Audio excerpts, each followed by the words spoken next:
Hi, I'm Kelly Foss, and this is video 4 of my 4-part series of drawing the face. Let's face it, faces are fun, but they can be challenging. So I broke it down into 3 videos to study the mouth, the nose, the eyes, and now this, in our 4th and final video, we get to do the full portrait. Oh, I want to get right into it. But first, I will be using Strathmore paper, and I'm going to be using Lyra pencils, HB, 4B, and 9B, as well as a Lyra red pencil. Any red will do. Okay, so now that we know our supplies, let's jump right into it. And here's a glimpse at my gorgeous model, Nina. I'm going to start off with the red, setting my boundaries and finding the outside angles of the head using straight lines, subdividing the hair, and checking the width to the height of the head. Her cheekbone to cheekbone width goes about twice from the top of her head down to the collar of her shirt. See this little tick mark that I just made?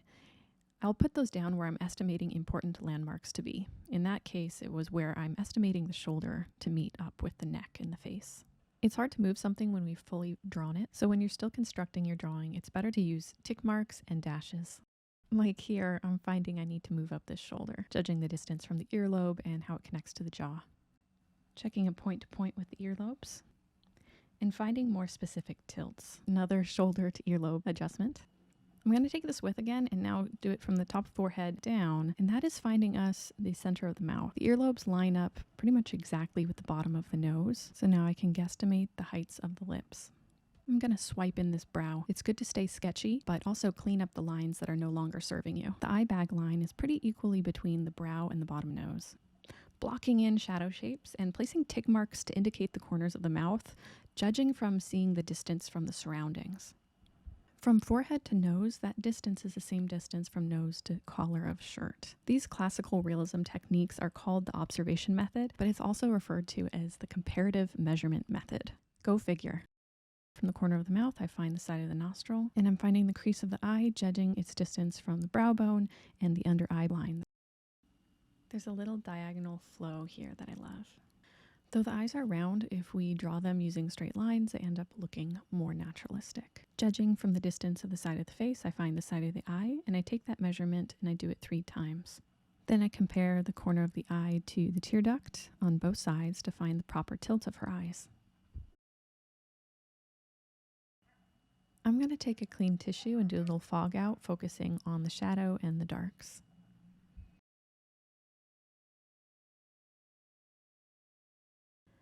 I'm reinforcing the lines that I'm deciding to go with, so my drawing becomes less sketchy and more sure.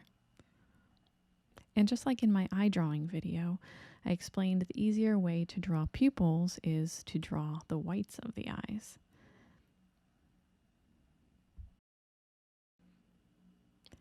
The blueprint is almost done, or the red print.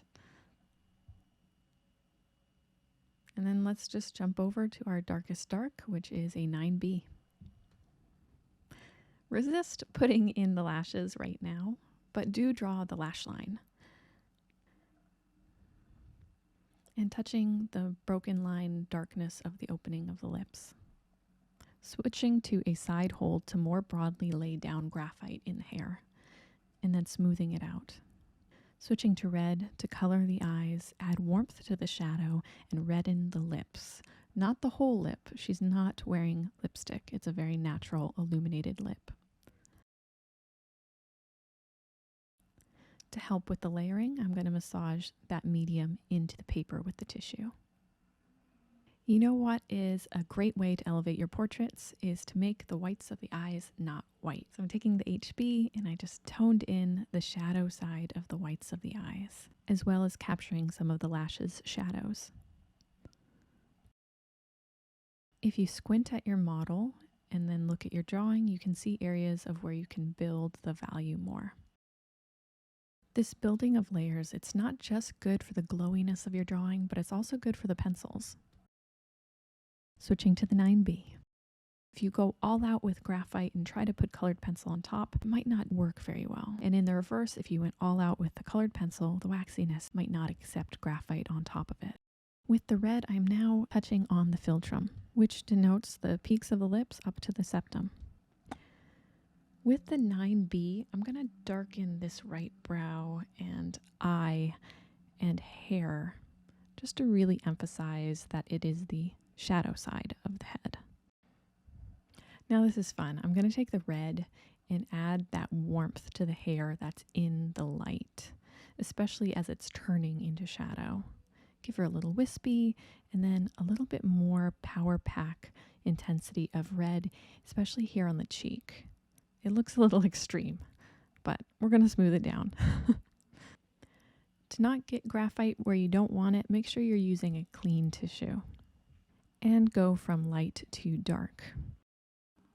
Let's deepen the dimension of the hair with the 9B.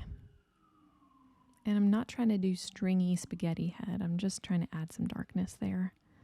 With the eraser, I'm adding some highlights and cleaning up the skin. Back to a sharp 9B to get our lashes in and the brow darkness.